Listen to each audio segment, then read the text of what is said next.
Centuries ago, a Florentine observer penned a guide not on how rulers should behave, but on how they actually seize and hold power. This isn't a book for the weak-willed or the sentimental.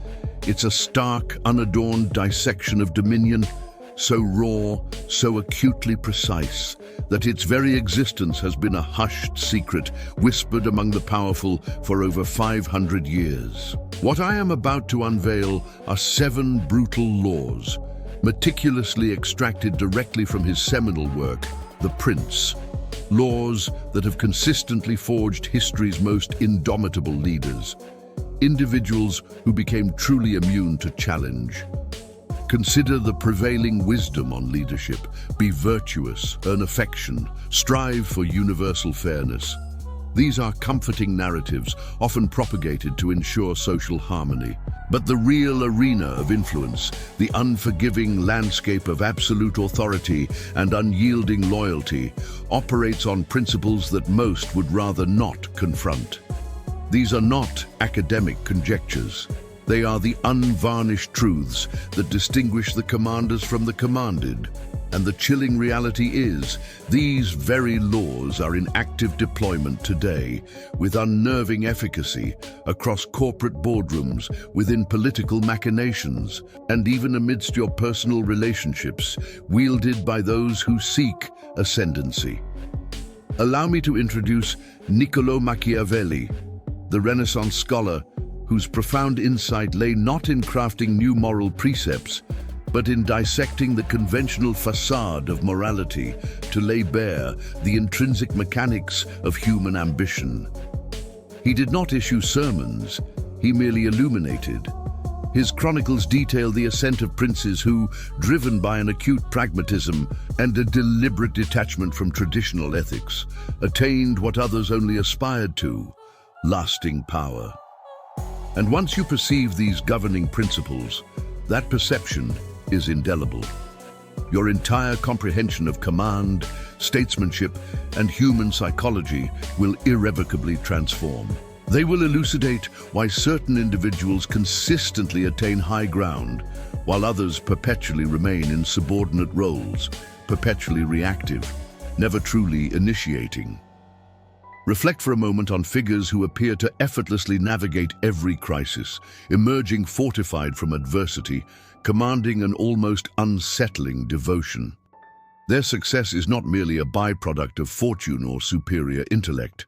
Their operations adhere to an alternative manual, inscribed in the crucible of real-world governance, derived from Machiavelli's acute observations of practical efficacy in the human domain. This discourse is not an advocacy for tyranny, for tyranny breeds inevitable resistance and eventual collapse. It is an exploration of how one might become the architect of their own destiny, impervious to external manipulation, an entity not easily dislodged, undermined, or subjugated. Are you prepared to confront the stark realities that shape these formidable leaders and integrate their strategic calculus into your own thinking? The first brutal law, frequently misconstrued and universally dreaded by those clinging to romantic ideals, is the necessity of cruelty well applied. Machiavelli, in Chapter 8 of The Prince, does not endorse gratuitous violence. Instead, he outlines a chillingly precise, strategically calibrated application of force. Cruelties well used are those that are performed at one stroke, in self-defense, and that are not persisted in afterwards unless they can be turned to the advantage of the subjects. Ill-used are those that, though few in number to begin with, increase with time rather than diminish. This is not an incitement to sadism or arbitrary oppression. It is a calculated, surgical strategy for consolidating power and swiftly quelling chaos. Envision a nascent nation or a revolutionary regime poised precariously on the precipice of internal strife, fractured by competing factions and endemic dissent. The orthodox approach, often championed by those unacquainted with the burdens of true authority, is conciliation, extended amity, a gentle hand. Yet Machiavelli would argue this very approach, born of misplaced sentimentality, inadvertently cultivates further discord, allowing minor grievances to fester into fatal wounds that ultimately dismantle the entire entity. A protracted, agonizing conflict, he contended, inflicts far greater suffering upon the populace than a swift, decisive, albeit severe, intervention. Consider Oliver Cromwell during the tumultuous 17th century English Civil War. Following the execution of King Charles I and the precarious establishment of the Commonwealth, Cromwell faced formidable internal and external threats, notably from the Royalist and Catholic strongholds in Ireland. This Irish resistance, if left unchecked, posed a clear and present danger to the stability of his nascent government, providing a potential staging ground for a counter-invasion. While conventional military strategists might have advocated for a prolonged campaign of attrition or a series of negotiated truces, Cromwell's response, analyzed through Machiavellian principles, was a stark demonstration of cruelty well used. His infamous campaigns, particularly at Drogheda and Wexford, were characterized by extreme and deliberate violence, targeting both military garrisons and civilian populations suspected of harboring resistance. While these actions undeniably cast a dark shadow on his historical legacy and are justifiably condemned by contemporary moral standards, their strategic outcome, from Machiavelli's pragmatic perspective, was irrefutable.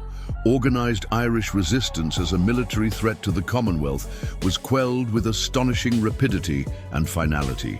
The authority of Cromwell's nascent government was cemented through an overwhelming display of force. This was cruelty well used because its application was decisive, served clear, brutal strategic objectives, and crucially, was then halted. The overarching aim was to avert a more prolonged, devastating civil conflict that would have consumed England and Ireland for decades, extracting a far greater toll in human lives and resources. Cromwell, in essence, administered a potent, bitter medicine in a single overwhelming dose, ensuring the illness did not linger or spread. His actions, while morally harrowing, were executed with a Machiavellian precision designed to secure an immediate and enduring peace through overwhelming, terrifying force, thereby preserving the Commonwealth from protracted internal strife and existential threat. This requires a profound and often disturbing capacity for detached decision-making. In the contemporary corporate sphere, this law finds its manifestation in decisive, often painful, organizational restructuring.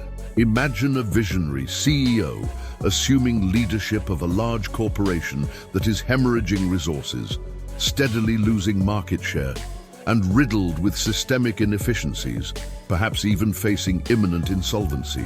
The benevolent approach, frequently espoused by human resources departments and public relations teams, prioritizing immediate morale, is to implement gradual changes, avoid workforce reductions at all costs, and optimistically hope for a slow, minimally disruptive turnaround. However, a Machiavellian leader recognizes that such gradualism frequently prolongs the agony, enabling the organizational malady to metastasize throughout the company, ultimately culminating in an unavoidable collapse. They possess the chilling clarity to understand that a swift, deep cut, while inflicting short-term pain upon individuals, can paradoxically salvage the entire enterprise and protect the livelihoods of a greater number of stakeholders.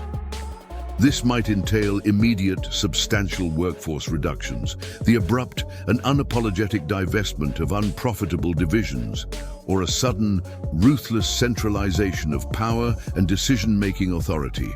These actions, from an employee's immediate viewpoint, are perceived as acts of cruelty, yet when executed with alacrity, accompanied by a transparent explanation of their absolute necessity for the organization's long-term survival, and subsequently followed by a period of strategic healing, and clear future direction, they possess the capacity to restore corporate vitality and avert the lingering, debilitating agony of a slow, inevitable demise. The critical factor, as Machiavelli meticulously observed, is that these severe measures are not persisted in afterwards. They are not arbitrary expressions of malevolence, but singular, indispensable steps undertaken for the organization's enduring strength and solvency. This brutal truth compels many to confront the often uncomfortable reality that effective leadership, especially in times of crisis, sometimes demands the courage to inflict short-term, acute pain for the long-term, collective well-being. This law imparts a chilling, yet empirically verifiable truth. Indecision, or a reluctance to apply necessary force in the face of chaos or an existential threat, invariably invites greater, more protracted suffering. To ascend to the ranks of an untouchable leader, an individual must cultivate the ruthless clarity and unwavering strength of will to undertake arduous decisions. Execute them with swiftness and absolute finality, especially when the very existence of the entity hangs in the balance. It is the grim capacity to administer potent, bitter medicine in a singular, overwhelming dose, comprehending that a prolonged, drawn-out illness would exact a far heavier toll on all involved. Have you ever been a witness to such an act of decisive leadership? Whether in the political arena, the corporate world, or even within your personal domain, where, despite its initial harshness, it ultimately paved the way for stability and a more secure outcome. What were the hidden long-term costs incurred by delaying such a crucial decision, or by opting for a more humane, but ultimately ineffectual course of action, thereby permitting a crisis to fester and escalate beyond control? The second brutal law delves into the very fabric of trust and the fluid nature of public promises, the art of knowing when to break your word. Chapter 18 of The Prince presents a view on a ruler's integrity that is both shockingly pragmatic and intellectually disquieting. A wise ruler cannot, nor should he keep his word when to do so would be against his interest, and when the reasons that made him pledge it are no longer active. If men were all good, this precept would not be good. But since they are bad and would not keep their word to you, you do not have to keep yours to them.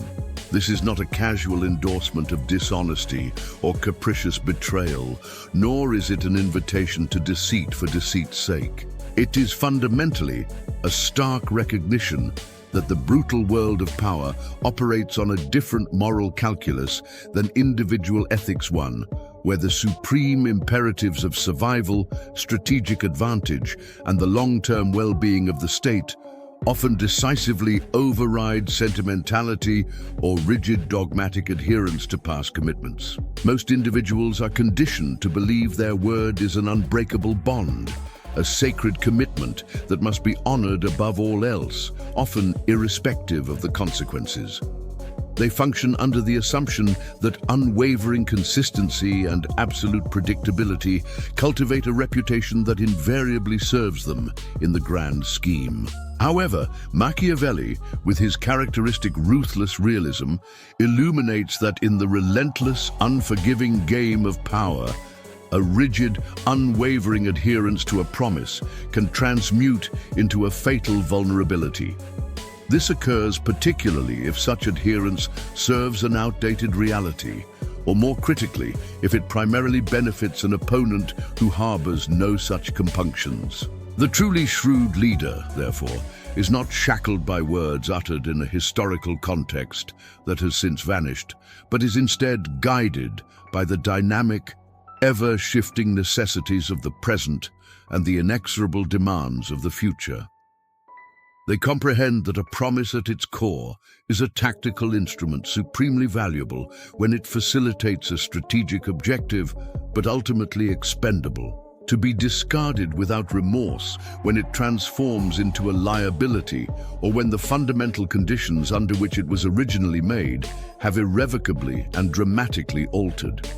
Consider Otto von Bismarck, the formidable Iron Chancellor, who masterfully orchestrated the unification of Germany in the 19th century.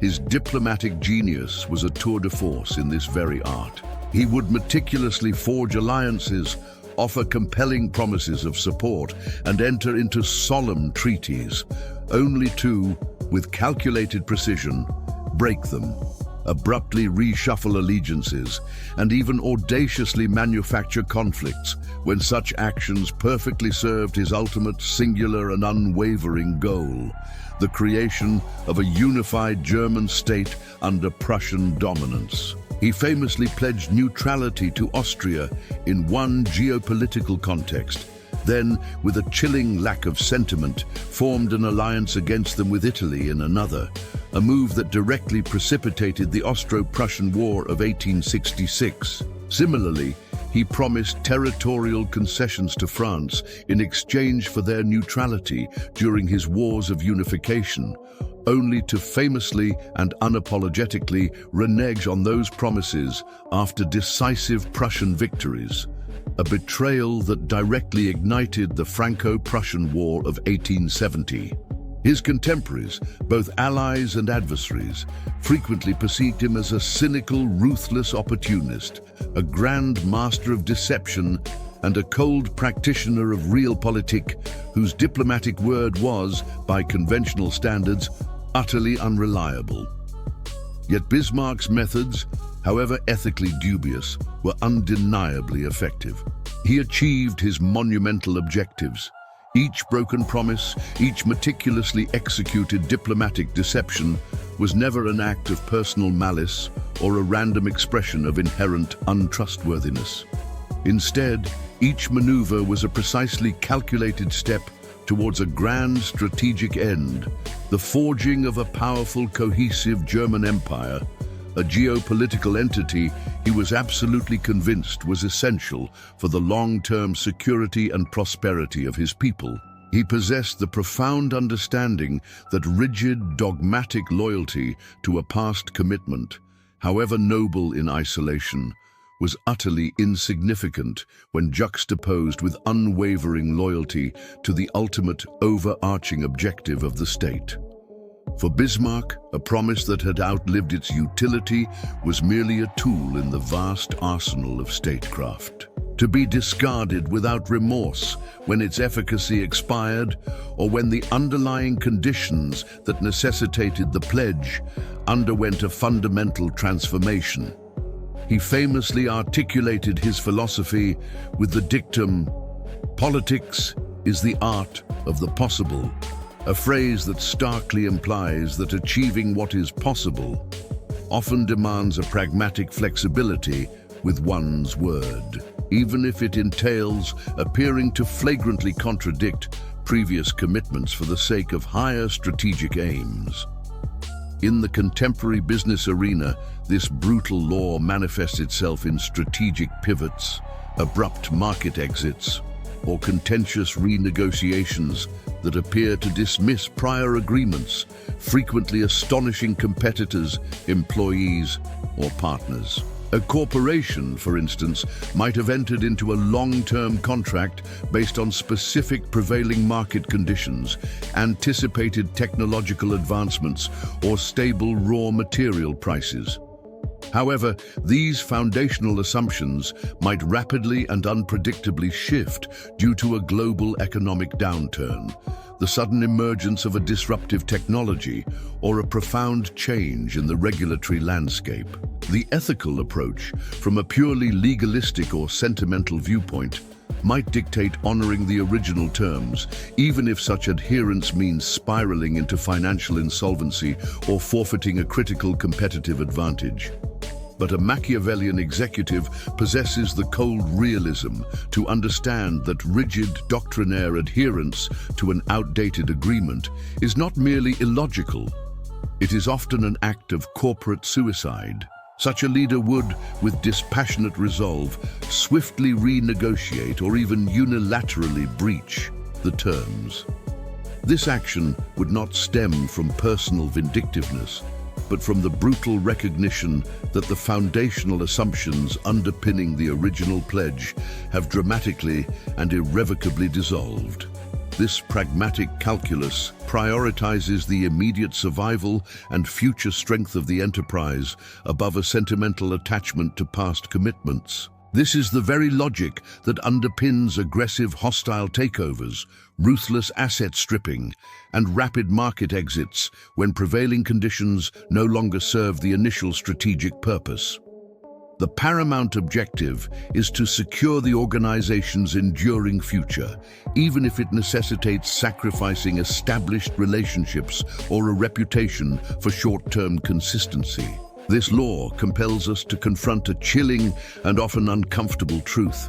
In the brutal, unforgiving arena of high-stakes leadership, an unyielding doctrinaire adherence to every spoken word, regardless of radically shifting circumstances, can paradoxically lead to an inevitable and devastating defeat.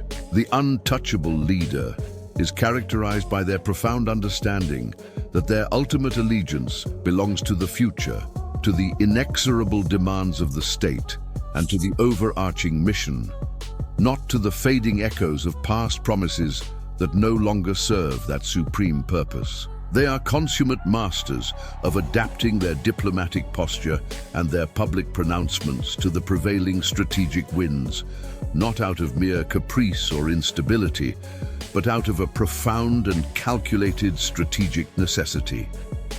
They grasp that, in the intricate, protracted game of power, a reputation for unassailable effectiveness often decisively outweighs a rigid, inflexible reputation for absolute, literal adherence to every single promise. What are your considered thoughts on this brutal truth in our relentlessly fast-changing world? A world where the very notion of loyalty is perpetually tested and where information, both accurate and misleading, proliferates instantaneously, shaping perceptions with dizzying speed. Does pragmatic flexibility, even if it appears cynical to some, ultimately become an indispensable prerequisite for survival and ascendancy? The third brutal law focuses on the very precarious balance of public opinion and the inherent, often fatal dangers of losing favor, avoiding hatred and contempt. In Chapter 19, Machiavelli issues an emphatic warning that resonates with profound clarity through the annals of power. A prince must avoid above all things being hated and despised, and the liberality that makes him hated is not true liberality. For it is not by taking his subjects' goods that he makes himself hated, but by not being able to protect them that he becomes despised. This is not a mere suggestion.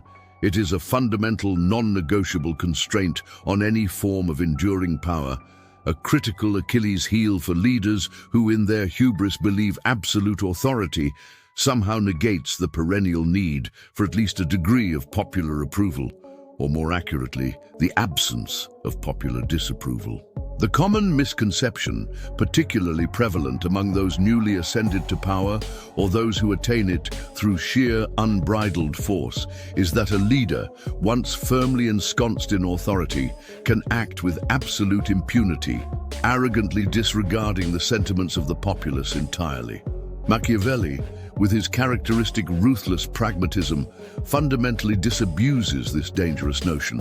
While fear, he concedes, can indeed be a potent instrument for consolidating initial power and coercing immediate obedience, enduring power, the kind that survives tumultuous generations and effectively withstands widespread rebellions, rests precariously on meticulously avoiding the two most corrosive public sentiments: deep, festering hatred, which invariably invites assassination, overt rebellion, and pervasive societal subversion, and utter, demeaning contempt, which utterly strips a leader of all inherent authority, moral legitimacy, and even basic respect, thereby rendering them fatally vulnerable to any challenger, no matter how ostensibly minor.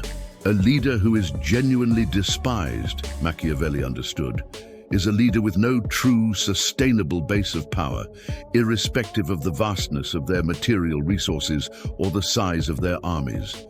Consider Queen Elizabeth I of England. She reigned for over 40 years, a lone woman navigating a world dominated by men, skillfully traversing treacherous religious divides, Protestant versus Catholic, enduring constant internal plots orchestrated by discontented nobles, and facing relentless external threats from formidable Catholic nations like Spain. She possessed immense, almost absolute power, yet she also possessed, with a shrewd, almost innate Machiavellian precision, a profound understanding of the critical importance of public perception and the subtle, yet potent, psychological impact of her carefully constructed image. She cultivated her public image, meticulously deploying grand pageantry, delivering electrifying public speeches, such as the immortal Tilbury speech delivered before the Spanish Armada, and orchestrating strategic public appearances designed to project an image of a devoted virgin queen, a sovereign metaphorically married to her country and her people. She grasped with acute foresight that her long-term survival and the stability of her realm depended not merely on her military might, but just as crucially on her uncanny ability to avoid being truly hated by the populace and utterly despised by the nobility, either of which could precipitate fatal internal conspiracies and erode her very right to rule. Elizabeth I executed tough, often morally ambiguous decisions, notably the protracted imprisonment and eventual execution of Mary, Queen of Scots, an act that was immensely controversial, both domestically and on the international stage. Yet, she always meticulously framed these actions as unavoidable necessities, undertaken solely for the supreme safety and stability of her realm, rather than as expressions of personal malice or self-serving ambition. She judiciously avoided appearing avaricious by practicing a disciplined parsimony for the majority of her reign, funding wars from her own treasury whenever feasible, and consistently avoiding excessive taxation that would inevitably incite widespread hatred among her subjects. Conversely, she assiduously avoided appearing weak or irresolute by projecting an unwavering resolve in the face of all threats, often deliberately adopting a more assertive, almost masculine stance in her public addresses.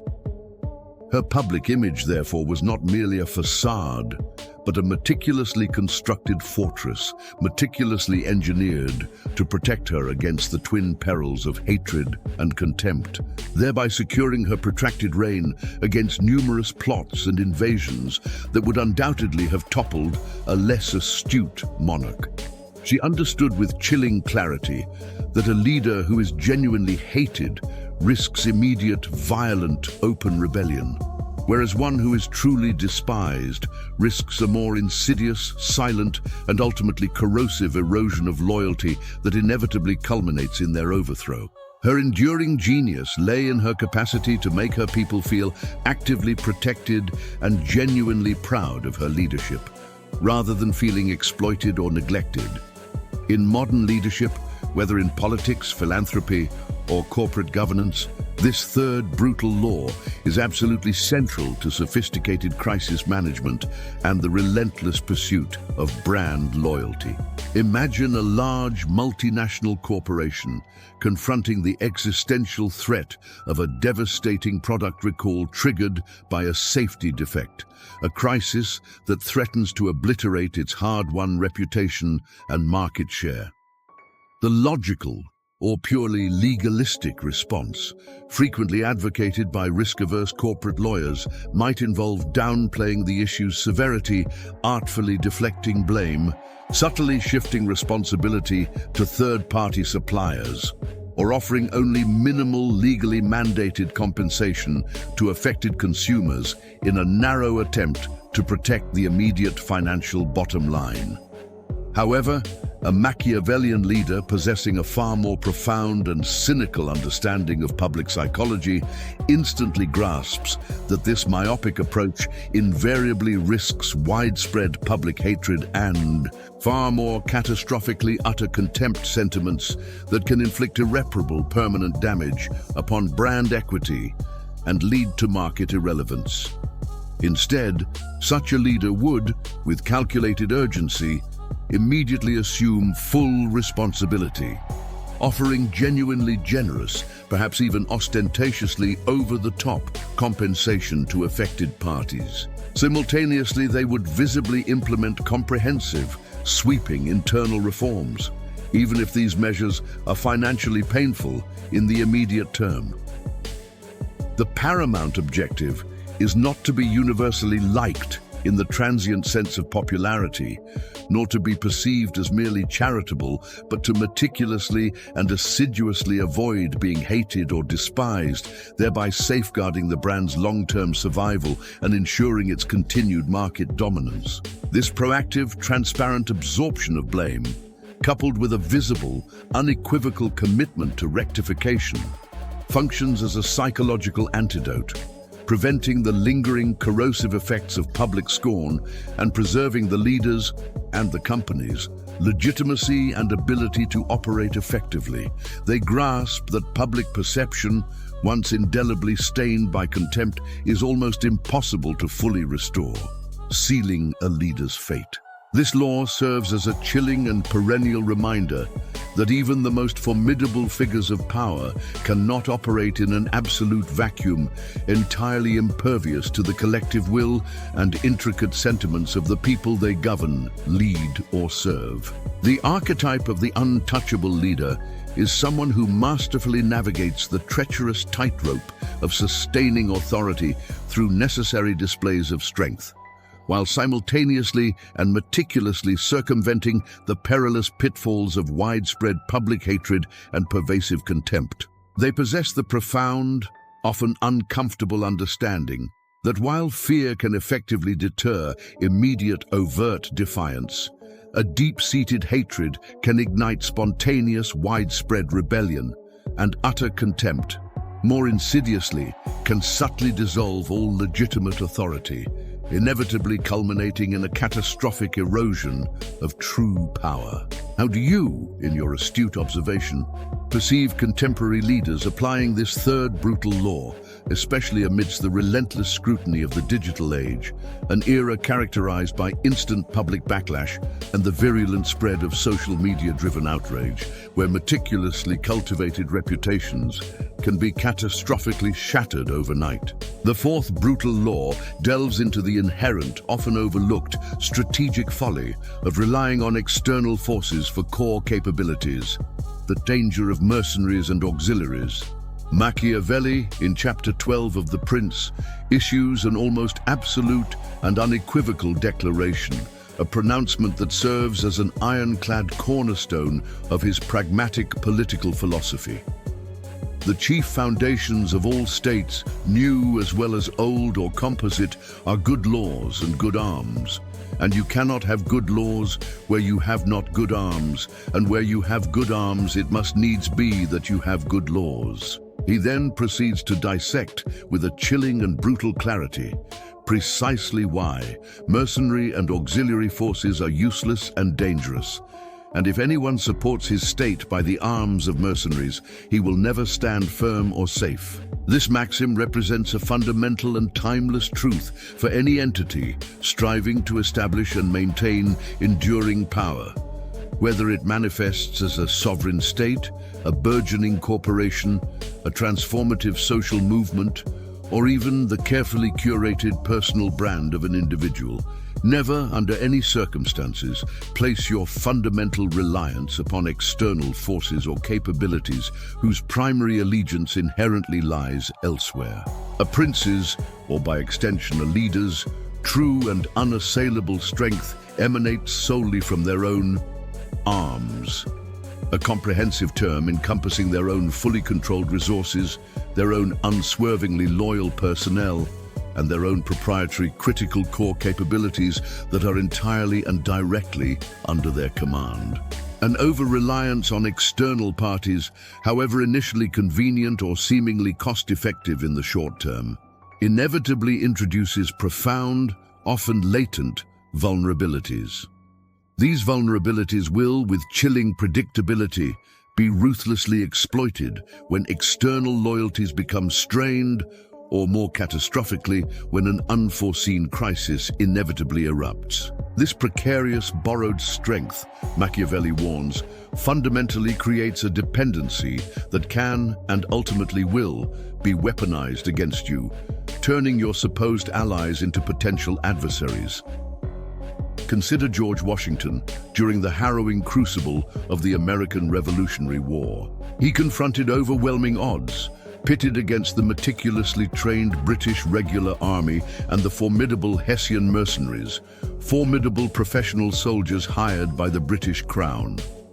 Many influential members of the Continental Congress, desperate for expeditious solutions and grappling with severe financial constraints, frequently advocated for a greater reliance on French or other European auxiliary forces, or an increased utilization of short-term militias whose enlistment terms frequently expired at critical junctures. However, Washington, whether guided by an astute military instinct or by a profound, perhaps even Machiavellian, understanding of military history and grand strategy, intuitively grasped this brutal law. He possessed the unwavering conviction that the nascent American nation's true independence and its enduring power could only be indelibly secured by meticulously building a robust, unified, and singularly American-led professional military. This army, crucially, had to owe its unswerving allegiance solely to the Continental Congress and to the overarching cause of liberty and national self-determination. Despite enduring severe hardship, including widespread desertions during the brutal freezing winters at Valley Forge, and grappling with a desperate and persistent lack of resources throughout the protracted conflict, Washington consistently made the strategic decision to prioritize the painstaking construction of a professional continental army. He tirelessly worked to instill in them an unshakable sense of national purpose and fervent patriotism, disciplined them rigorously, and ceaselessly advocated for their long-term funding and extended enlistments. This resolute commitment to internal strength was maintained even over the seemingly more expedient option of relying entirely on foreign aid or on temporary militias that frequently disbanded at inopportune moments. This endeavor was an arduous, agonizingly slow, and frequently painful process, replete with numerous setbacks and immense personal sacrifices from all involved. Yet, it was precisely this unwavering commitment that cultivated the self-reliance indispensable for ultimate victory against a numerically and materially superior foe, and it indelibly established the enduring foundation of American military might and sovereignty. Washington's core strength originated from within. He was assiduously building good arms from the very fabric of his own nation. Arms that could be implicitly trusted in the unforgiving crucible of war, and would not abandon the cause when confronted with overwhelming hardship or the allure of greater incentives from alternative masters. In the contemporary business landscape, this brutal law of strategic self-reliance plays out with chilling precision in the perennial debate between outsourcing and strategically insourcing core technologies, proprietary customer data, or critical operational functions. A corporation, for instance, might initially opt to outsource its information technology infrastructure, its customer service call centers, its manufacturing processes, or even fundamental product development functions. The purported rationales are typically to reduce overhead costs, minimize internal headcount, or access highly specialized external expertise. The logical approach, frequently espoused by management consultants focused on immediate cost efficiencies, is to leverage external specialized capabilities and simultaneously reduce fixed internal overhead. However, a Machiavellian executive, possessing a far more discerning and ruthless understanding of long-term competitive advantage, instantly grasps that if a particular function is absolutely core to their enterprise's competitive differentiation, If it fundamentally defines their unique value proposition in the market, or if it provides critical, proprietary, strategic intelligence, then that function must, without exception, be meticulously developed, executed, and controlled internally. An over-reliance on external vendors for critical components, essential services, or proprietary data introduces profound and frequently unforeseen vulnerabilities. These include the insidious risk of intellectual property theft and intractable dependency on third-party pricing structures that can be arbitrarily manipulated or suddenly escalated, a catastrophic loss of direct control over quality standards and crucial innovation cycles, and the ever-present potentially disastrous risk of a competitor strategically acquiring that very same vendor, or more simply, the external party unilaterally withholding essential services at a time of maximum organizational vulnerability. The untouchable leader, therefore, meticulously constructs and fortifies their own internal good arms. This encompasses their own proprietary technology and intellectual property, their own highly skilled, deeply loyal talent base that cannot be easily enticed away by external offers, their own unique optimized operational processes, and their own direct, unmediated, and profoundly valuable relationships with key customers and strategic suppliers. They possess the prescient understanding that any form of borrowed strength, however formidable it may initially appear, is ultimately a disguised form of weakness. True, enduring, and unassailable power, they contend, resides solely in what they themselves control with absolute completeness. This unwavering commitment to internal mastery ensures that their organization's destiny remains firmly within its own grasp, entirely impervious to external pressures, the shifting loyalties of third parties, or the volatile whims of the market, thereby securing an unparalleled degree of strategic independence and competitive resilience. The fifth brutal law examines the theatricality of power and the strategic construction of image, the skill of gaining reputation. Machiavelli, in chapter 21, provides a clear and uncompromising roadmap for establishing oneself as a formidable and universally esteemed leader. Nothing makes a prince so much esteemed as great enterprises and setting a rare example. This is not a treatise on humble, quiet achievement performed diligently behind the scenes, nor is it an endorsement of gradual, incremental recognition. Instead, it is a chillingly precise instruction on meticulously crafting a public persona through audacious, undeniable acts of perceived greatness, thereby ensuring that one's name becomes indelibly synonymous with power, decisive action, and unparalleled ambition in the collective consciousness. The majority of individuals accrue reputation incrementally, through a consistent dedication to good work, adherence to ethical principles, or a gradual accumulation of achievements that are slowly and gradually recognized by their peers. However, Machiavelli's profound and ruthless insight is that truly monumental reputation, the kind that effectively intimidates rivals, inspires fervent mass loyalty, and commands an almost automatic, unquestioning respect, is not built through such pedestrian means. Rather, it is forged through grand, frequently audacious, and always public gestures that seize the public imagination. These acts establish an indelible image of competence, audacity, and crucially, a near-mythical capability.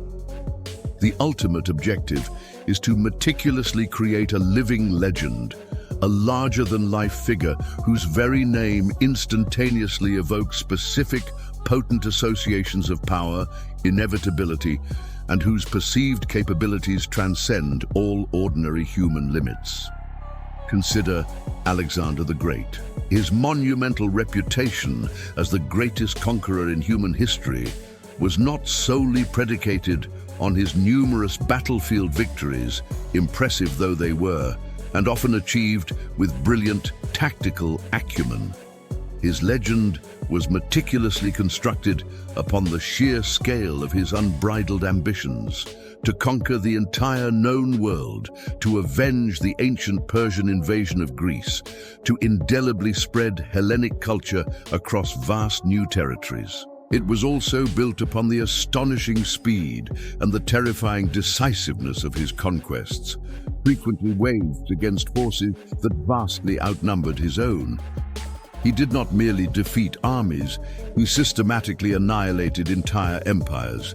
He did not simply conquer cities, he established new metropolises bearing his own name, Alexandrias, across 3 continents. His legendary, relentless journey to the very ends of the world was not a spontaneous adventure, but a meticulously planned, carefully orchestrated narrative. It was a saga of ceaseless ambition and unparalleled, almost supernatural success that indelibly cemented his reputation as a godlike figure, a living embodiment of inevitable triumph. This carefully crafted image effectively deterred future resistance, often leading to surrenders even before a battle commenced. This was far more than mere warfare. It was a grand performance art, ingeniously designed to instill profound awe and to transform his very name into a potent psychological weapon that demoralized opponents into submission even before the first clash of arms. He did not merely win. He meticulously crafted his own immortal legend. In the modern era, this brutal law of strategic reputation building is practiced with chilling precision by public figures and global brands that excel in viral marketing campaigns, highly publicized strategic philanthropy, and spectacular high-impact product launches. A celebrity does not merely make a discreet donation to a charitable cause. They orchestrate the launch of a highly publicized, multi-million-dollar global initiative aimed at eradicating a disease or combating systemic poverty. Such an endeavor invariably draws immense media attention and widespread public adulation, effectively attaching their personal brand to a cause of universal, unquestionable good. Similarly, a technology giant does not simply release a new product. They meticulously orchestrate an unprecedented, technologically astounding launch event, akin to Apple's iconic keynotes under Steve Jobs. These events transcend mere product announcements, becoming global media spectacles that meticulously cultivate an aura of innovation, an air of technological inevitability, and an almost magical capability surrounding their brand.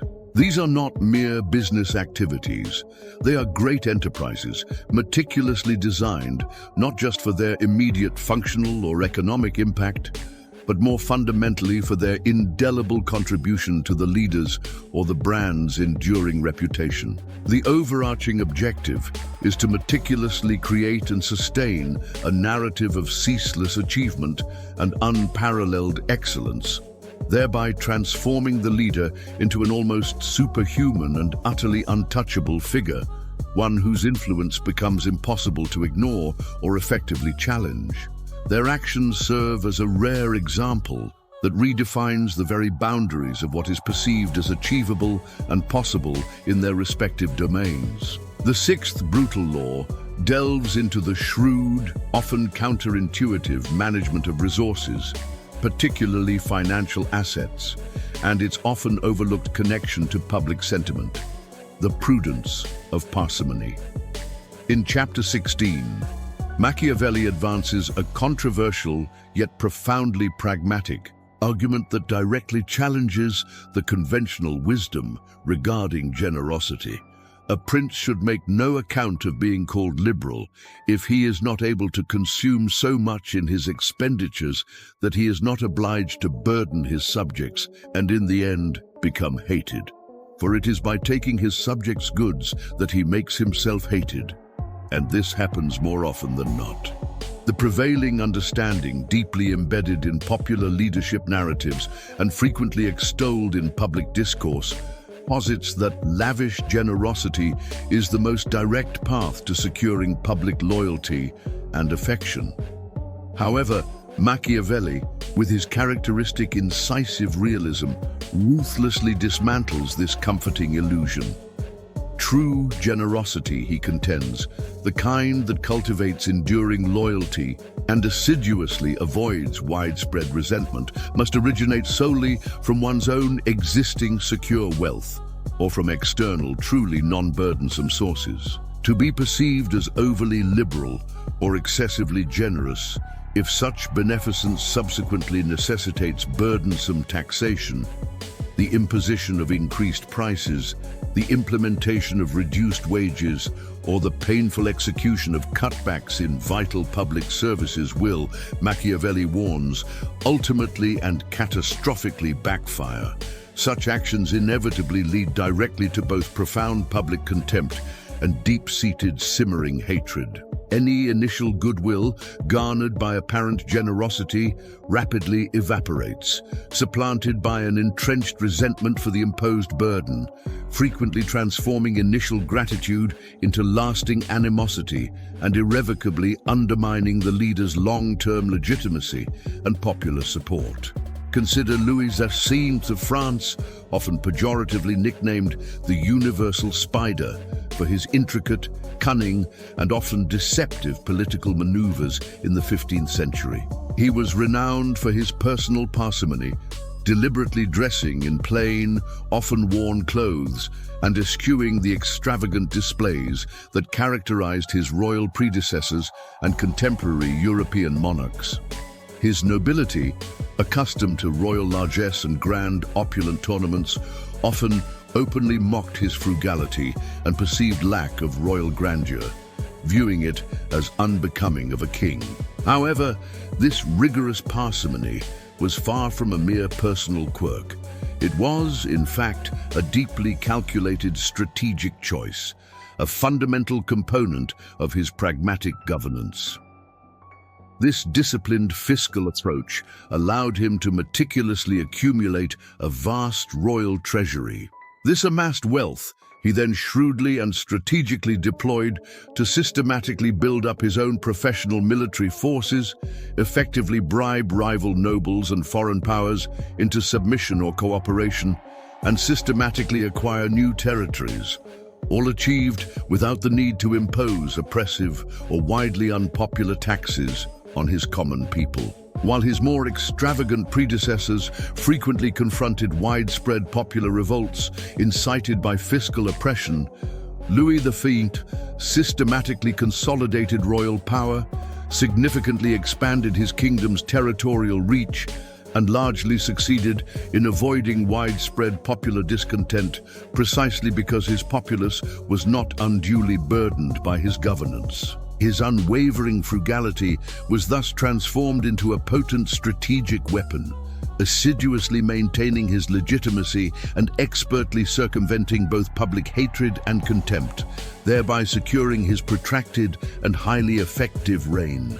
This internal financial strength provides them with a profound degree of autonomy and strategic flexibility, allowing them to pursue their long-term vision without being derailed by short-term financial pressures. In the contemporary globalized world, this brutal law of prudent parsimony is rigorously applied by leaders who exhibit exceptional discipline in resource allocation and possess a nuanced understanding of the long-term psychological impact of fiscal decisions on their constituents, employees, or stakeholders.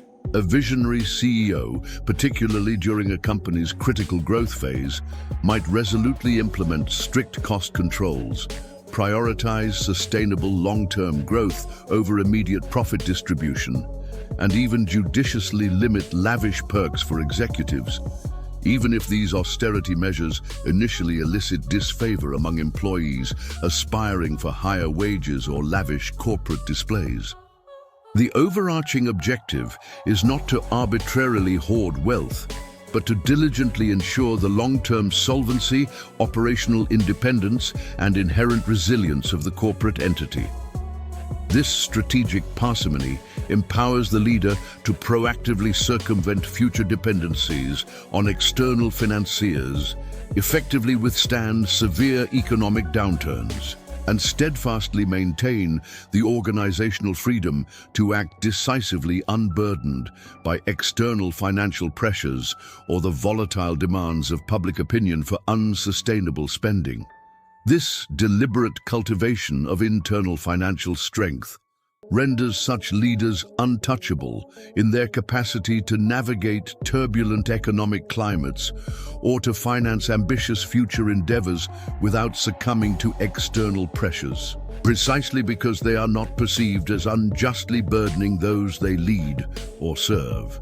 The profound degree of autonomy and strategic flexibility derived from this internal financial robustness is, Machiavelli would argue, a cornerstone of enduring power. The seventh and perhaps most brutal law from Machiavelli's The Prince returns to the very core of human relationships in the unforgiving arena of power, the necessity of being feared more than loved. Chapter 17 is unequivocally direct and chillingly pragmatic. It is much safer to be feared than loved if one has to lack one of the two. For it may be said of men in general that they are ungrateful, fickle, false, cowardly, covetous, and as long as you succeed, they are entirely yours. But when adversity approaches, they turn against you. Most conventional wisdom, deeply ingrained in popular culture and often fervently preached by motivational speakers and leadership gurus, dogmatically dictates that being universally loved is the ultimate and most desirable foundation of effective leadership. However, Machiavelli, with his characteristic ruthless precision, systematically dismantles this comforting illusion.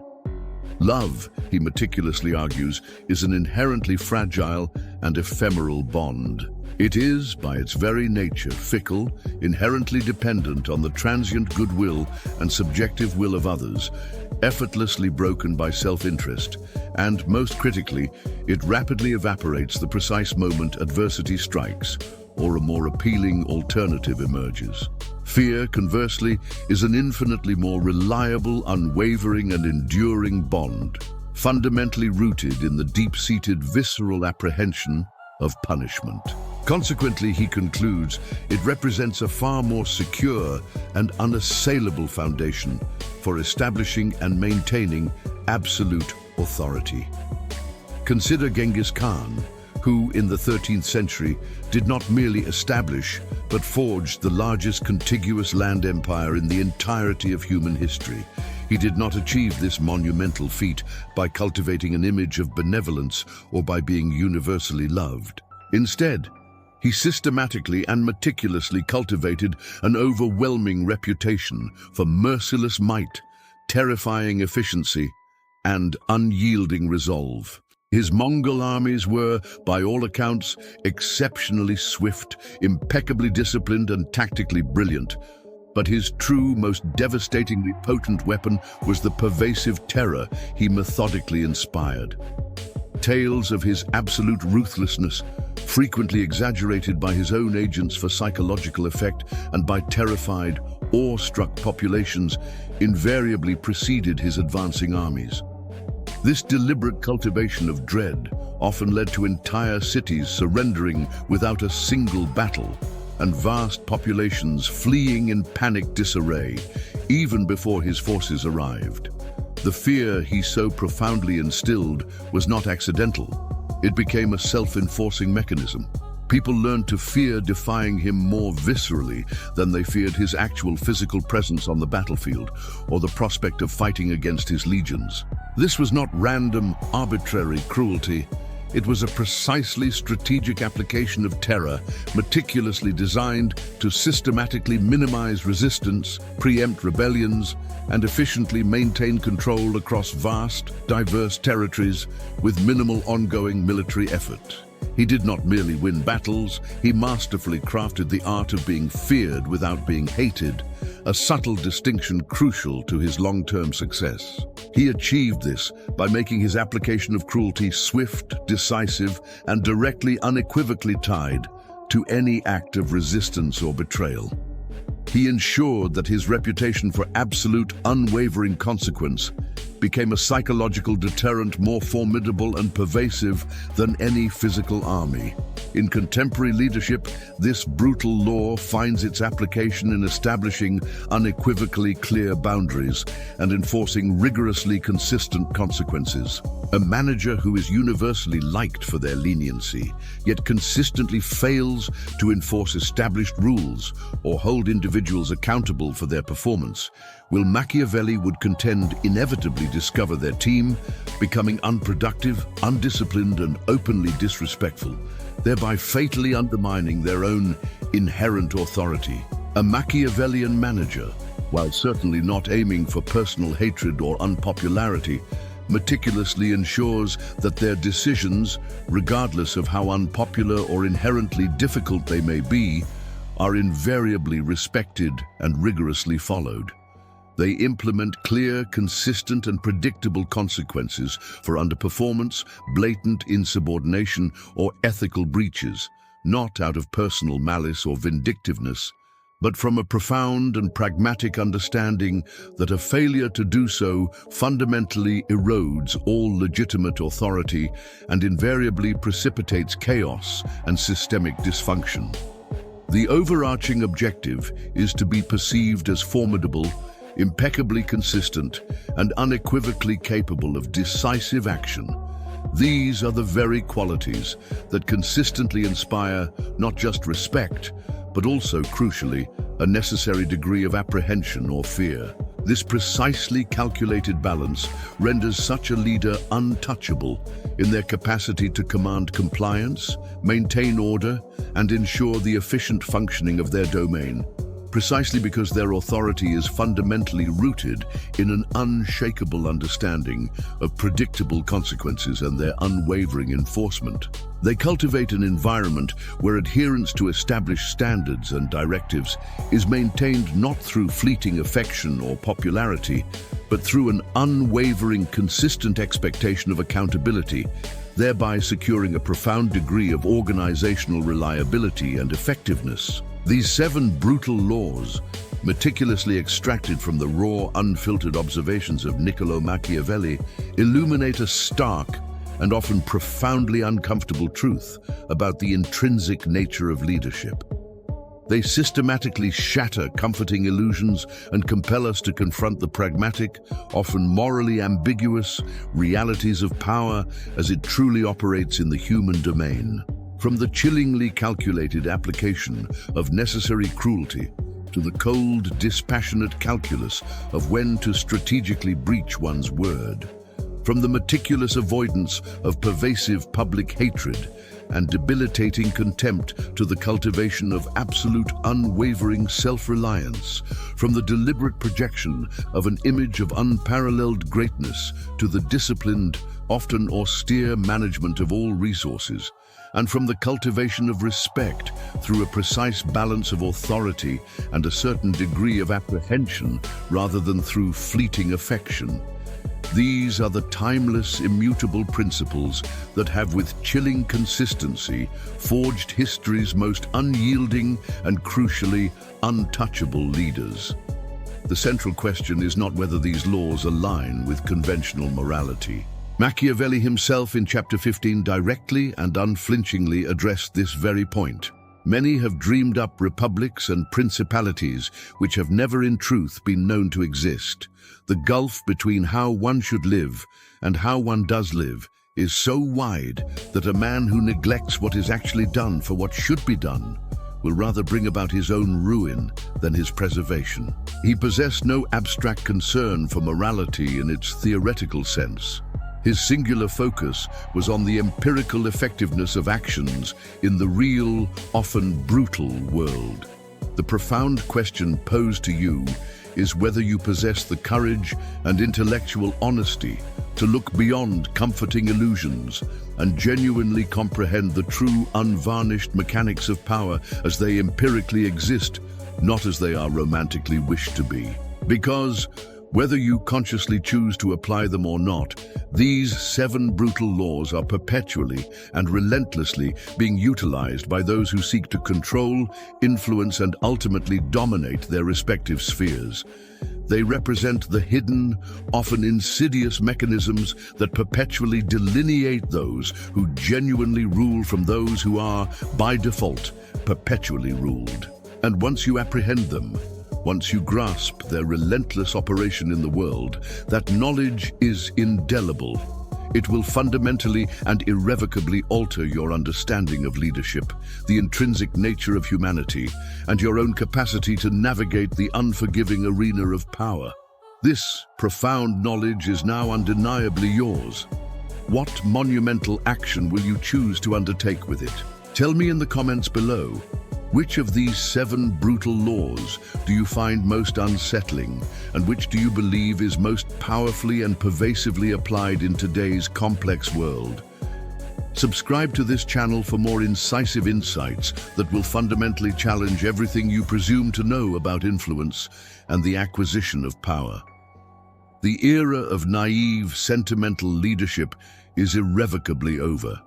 The age of the untouchable leader, forged in the crucible of these brutal truths, unequivocally begins now.